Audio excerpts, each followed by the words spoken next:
So now what we have is basically a flavor base. And what you see is there's some brown bits of food on the bottom. That is flavor that we want to put into the dish, so we're going to deglaze this. I have the wine vinegar here. If we just pour a little bit on here, it's going to steam.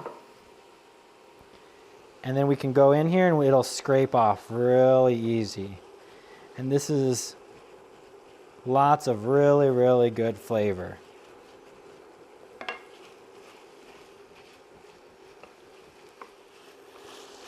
So now you can see we've cleaned that whole bottom of the pan. That's called deglazing the pan.